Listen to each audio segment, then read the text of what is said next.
je les écoutais parler, puis je me disais, waouh, comme c'est tellement beau les raisons pourquoi ils font en scène, pourquoi ils veulent réussir. Puis après ça, je me disais, ben, pour quelqu'un qui n'a pas d'enfant dans la salle,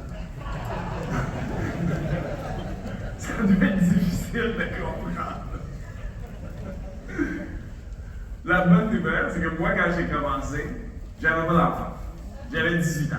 Donc, je vais vous donner ma perspective sur la business quand j'ai commencé. Premièrement, je me suis fait inviter par un ami. J'étais assis en arrière dans une salle qui était beaucoup plus petite que celle-là. J'avais les bras croisés, puis je me disais, tout le monde dans la salle, c'est des acteurs pour prendre mon 3 savoirs. C'est ça. Tous les gens qui rient, c'est ceux qui ont des pensées comme ça en ce moment. Je suis comme, non, ça se peut pas, ça se peut pas qu'ils aiment tous leurs enfants autant, là, tu sais. Donc, j'écoute la présentation, c'est ma première fois, j'ai 18 ans, je suis au cégep, je suis en train de suivre le parcours traditionnel qui est, faut que tu aies des bonnes notes, pour aller à une bonne école, pour avoir un bon diplôme, pour avoir une bonne job, puis si tu as une bonne job, ben, tu vas avoir une bonne vie. Combien d'entre vous, c'est ça le plan que vous avez suivi tout ça? Oui.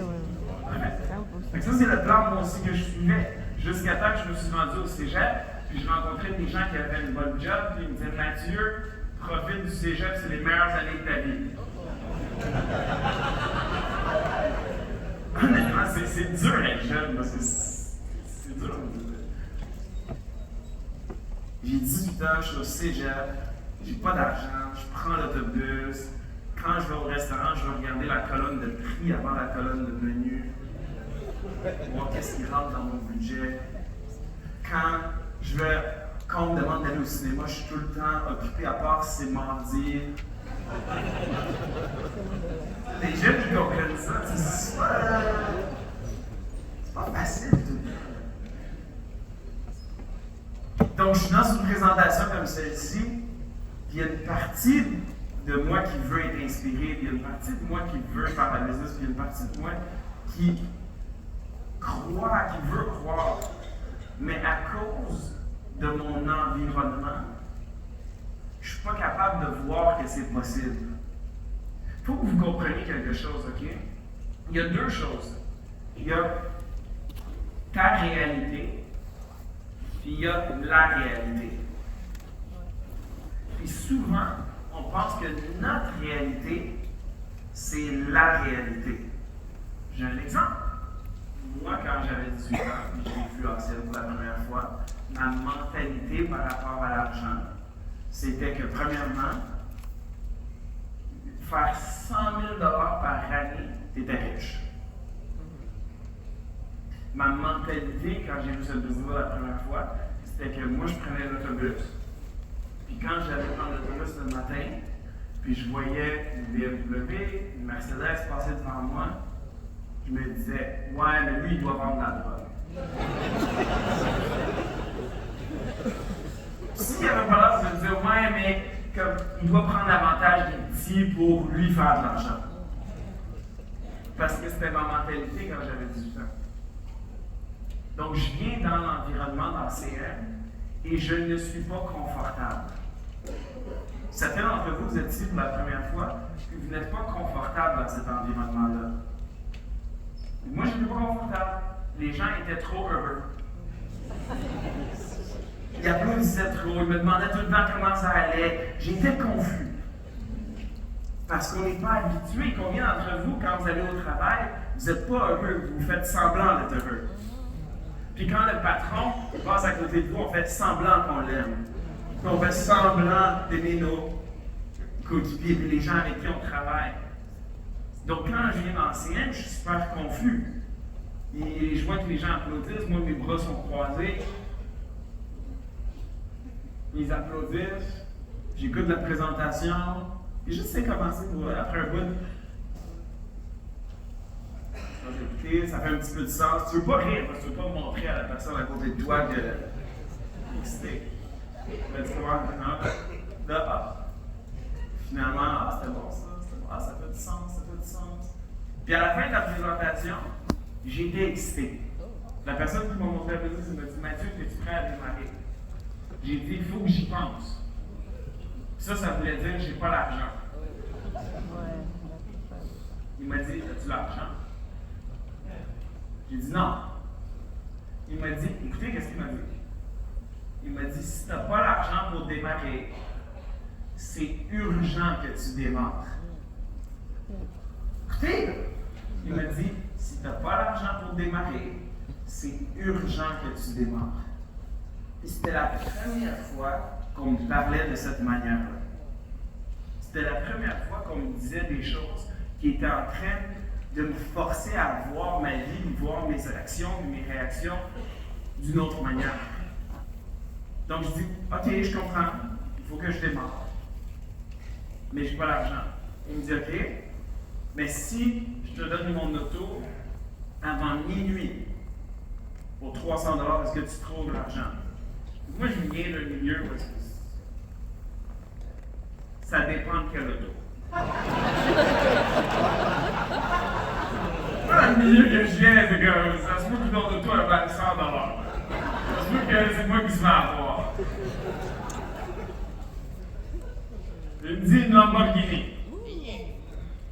Je dis, regarde, pour une Lamborghini, je vais trouver 600 $. Comme ça, peut-être que je peux en avoir 2, 3, et maman.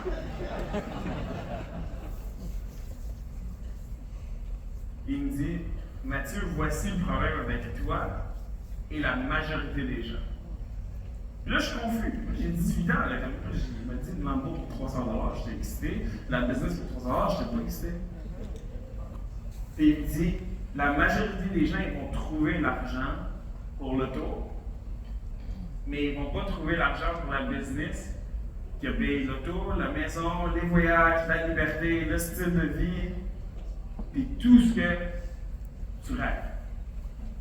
Puis ça, c'était mon moment où est-ce que j'étais là, puis c'était comme tout.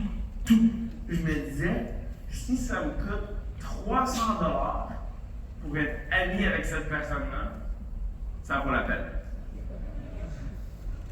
Parce que ma conversation sur l'argent avec mes amis était une conversation, aujourd'hui je comprends ça, où est-ce que, je sais pas si je vais dire, stupide demande à stupide la réponse au problème. Ça c'était moi et mes amis. C'est comme, je suis pauvre, il est pauvre, on se dit, comment on fait pour être riche?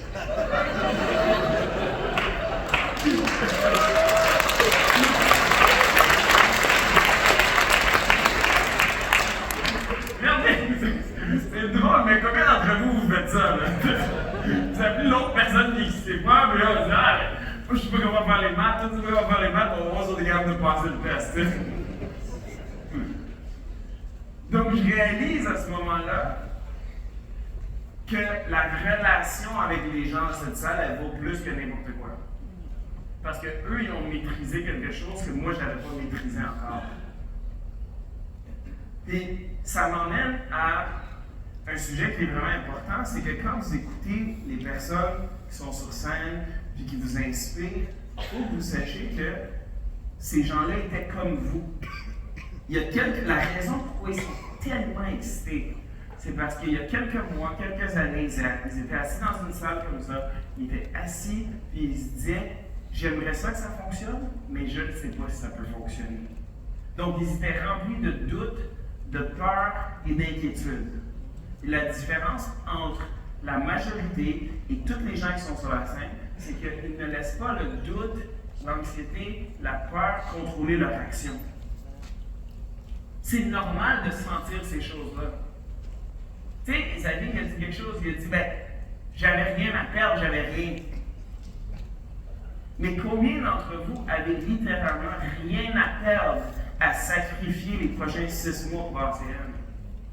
Si tu faisais juste te dire, tu sais quoi, je vais juste remplacer mes heures de Netflix pour des heures d'ACN, qu'est-ce qui pourrait arriver? Qu'est-ce qui pourrait arriver si je me lève 1 heure plus tôt tous les jours pendant 6 mois? Qu'est-ce qui pourrait arriver si je change quelque chose? Parce que qu'est-ce que je sais? C'est que si tu Tu veux que quelque chose change, mais il faut que quelque chose change. Donc, voici quelques petites choses que je pense qu'on devrait tous adopter cette année. Okay? Parce que moi, je fais mes résolutions, je pense tout le temps à ces sujets-là. La première des choses que je pense qu'il faut faire cette année, c'est qu'il faut se dire que quand on commence quelque chose, on va le terminer. Combien d'entre vous connaissez des gens qui commencent tout le temps quelque chose et ne finissent jamais? Certains d'entre vous, vous allez commencer à lever votre main et vous allez dire comme non. C'est trop long. Mais finir qu'est-ce qu'on commence, c'est une habitude. Puis, moi, je l'ai vécu avant, je finissais jamais qu'est-ce que je commençais. Je disais quelque chose, je disais, je vais faire ça, je vais faire ça, je vais faire ça. Puis je ne le faisais pas. Je le faisais pendant 2 jours, 3 jours, 4 jours, puis après ça, j'arrêtais.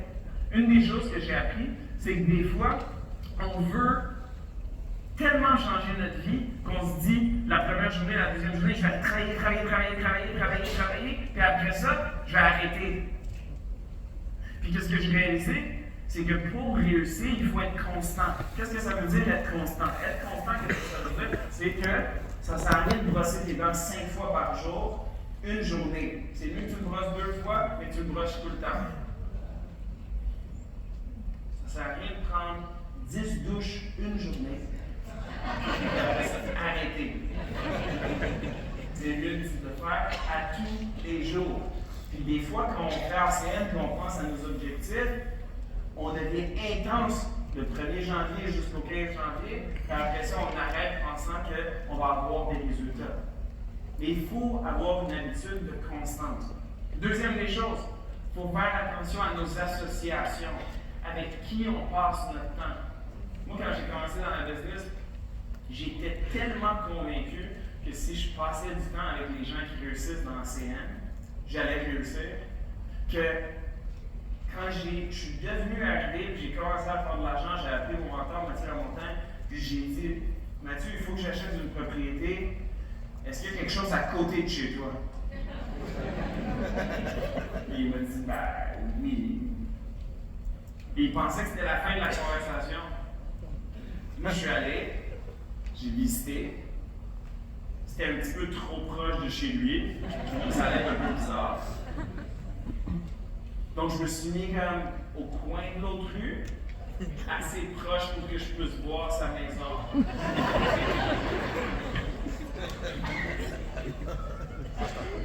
J'ai acheté mon condo là. Puis mon raisonnement était tellement simple, mais il y a quand même tellement de sagesse dedans. Je me suis dit, c'est impossible qu'il conduise devant chez moi tous les jours et qu'il me laisse être pauvre.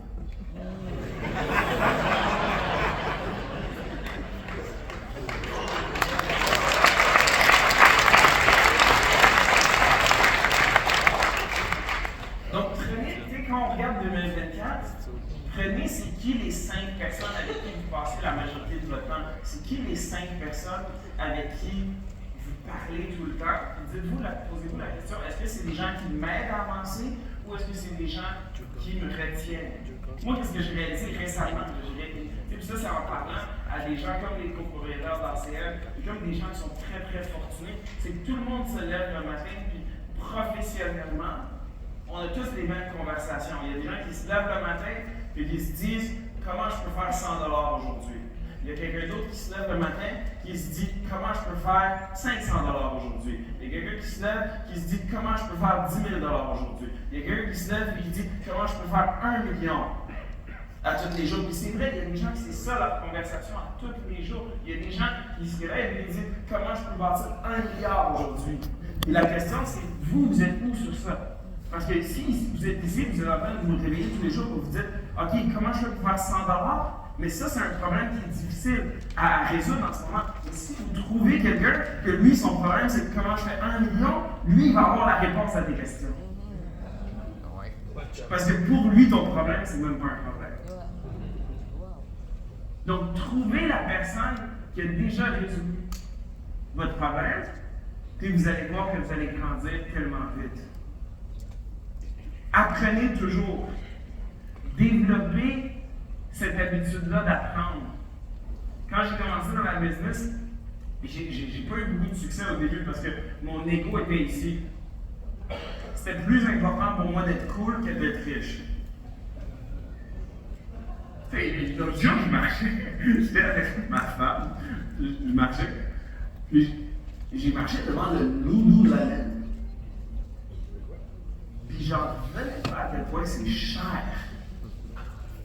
Puis je me disais, mais c'est qui ces gens-là qui dépensent tout cet argent-là sur des vêtements aussi chers? Puis je me disais, c'est sûr que eux, quand l'argent rentre, écoutez, quand l'argent rentre, ils se disent, je vais acheter des choses, s'il me reste de l'argent, je vais l'investir. Puis je me disais, les gens qui réussissent, quand ils reçoivent de l'argent, ils se disent, je vais l'investir, puis s'il m'en reste, je vais acheter des choses. Fait que je suis rentré dans le Lululemon, j'ai fait une conférence. Mais il faut avoir cette mentalité-là, on veut tout le temps apprendre. Et pour tout le temps apprendre, il faut être curieux. Il faut poser des questions. Moi, l'affaire que j'aime le plus faire, c'est poser la même question à deux personnes. Une des choses que je trouve qu'on fait tout le temps, c'est qu'on pose une question, mais seulement à une personne. Donc, on va dire à quelqu'un, mais comment je devrais trouver des clients? Tu vas aller poser la question à ton ETL ou à quelqu'un qui est RD. Mais moi, qu'est-ce que je te suggère, c'est pose la question à quelqu'un qui n'a pas réussi dans le marketing de réseau, pose ta question à un ETL, après ça, pose ta question à un top RD. Parce que tu vas voir, la réponse va être différente, puis tu vas comprendre pourquoi ils sont où est-ce qu'ils sont. Pose la même question à des personnes différentes. C'est la même chose quand tu t'entraînes. Si tu parles à quelqu'un qui a des bons résultats versus non, tu poses la même question, tu vas avoir des réponses complètement différentes. Moi, je me rappelle, ma première année, j'ai pas eu beaucoup de succès. À la fin de l'année, comme je veux lâcher. Au début, je suis dans des salles comme ça, puis je suis super excité pour tout le monde, puis j'applaudis, puis je fais yeah, good job, parce que je viens de commencer. Après un an, je viens dans des réunions comme celle-ci, puis la vérité, c'est que je suis plus excité. Parce que je suis dans la salle, puis j'entends des gens qui sont sur scène qui disent moi, je suis devenu RD en 2 minutes. Je suis un autre. Moi, je suis devenu RD, j'ai changé ma vie.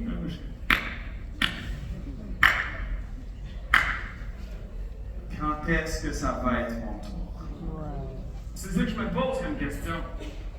Donc, après un an, je suis convaincu d'en scène, je suis convaincu d'avoir une business, mais j'ai envie de lâcher. Donc, je dis à mon mentor, regarde, je pense que j'ai terminé avec RCL, j'ai tellement de gratitude pour ce que ça m'a appris, mais je vais lâcher. Et il me dit, pourquoi? Je dis, parce que c'est trop dur de trouver des clients. Il me dit, Mathieu, c'est pas que c'est trop dur de trouver des clients, c'est que tu es vraiment pourri à trouver des clients.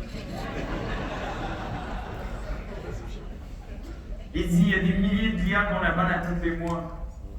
Je dis, ok, ouais, mais c'est trop difficile de bâtir une équipe. Personne ne veut faire cette business-là. Et il me dit, Mathieu, c'est pas que personne ne veut faire cette business-là, c'est que personne ne veut faire cette business-là avec toi. Je me dis, il est où l'environnement positif? C'est supposé m'encourager. Mais des fois, t'encourager, c'est de dire la vérité. Fait que là, je dis, ok, mais peut-être que cette business-là est juste pas faite pour moi parce qu'il y a trop de problèmes dans ma business. Puis il me dit, mais qu'est-ce que tu vas faire? Je dis, ben, je vais faire une autre business. Je dis, ok. Il dit, ok. Mais tu vas faire une autre business, tu vas avoir des problèmes aussi. Je dis, ben, tu vas aller en faire une autre. Il me dit, ben, tu vas avoir des problèmes aussi. Puis je dis, ben, tu vas en faire une autre. Puis il me dit, ben, tu vas avoir des problèmes encore. Je dis, ben, je vais aller faire une autre business jusqu'à temps qu'il n'y ait pas de problème. Puis il me dit, Mathieu, le problème, c'est que partout où est-ce que tu vas avoir des problèmes. Parce que partout où est-ce que tu vas être là.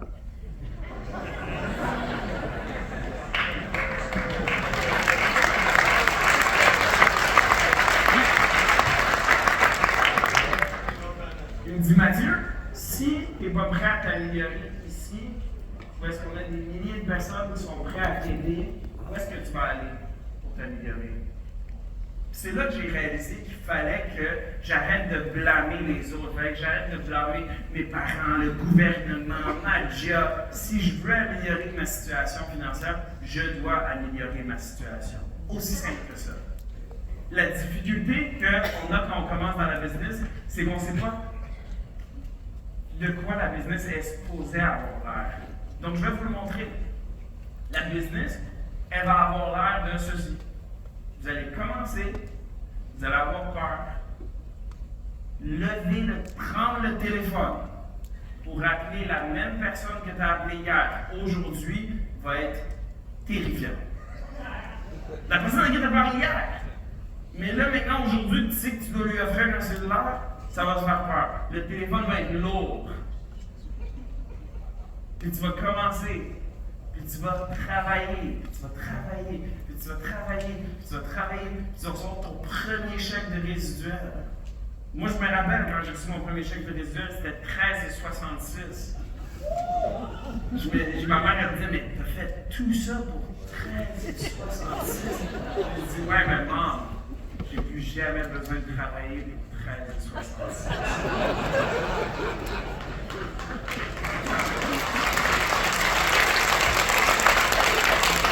Donc, j'ai travaillé, un petit chèque. Travailler, un chèque moyen, je suis ETL. Je commence à recevoir un petit chèque qui est un peu mieux. Je travaille. Je deviens RC, le chèque est un petit peu plus intéressant. Je travaille, je deviens RD. Là, ça commence à être un peu intéressant. Parce que là, je travaille, puis je reçois un chèque. Je travaille, je reçois un chèque. Là, je suis un top RD. Je travaille, je reçois un chèque. Des fois, je reçois un autre chèque. Je travaille. C'est bien ça. Chèque, travail. Chèque, travail. RVP. Chèque. Travail. Chèque, travail. SVP. T'as plus beaucoup de travail, là. C'est pas arrivé du jour au lendemain, là. Puis à SVP, là, t'arrêtes pas, là. Enfin, tu reçois un chèque. Tu reçois un chèque, tu viens à un événement. Tu vas en vacances. Tu vas à un autre événement. Tu travailles. C'est le fun. Après ça, tu reçois chèque, vacances, chèque, vacances, travail. Est-ce qu'il y en a qui sont pas en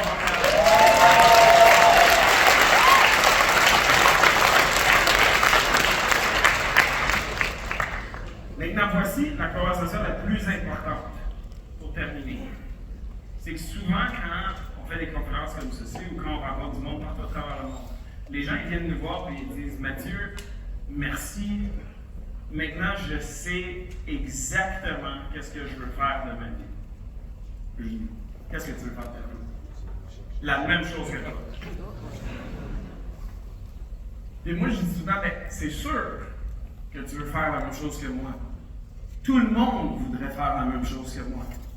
La question, c'est important là, pour terminer, c'est pas est-ce que tu veux faire qu'est-ce qu'on fait aujourd'hui. La question, c'est est-ce que tu es prêt à faire qu'est-ce qu'on a fait pour avoir qu'est-ce qu'on a aujourd'hui. Merci beaucoup.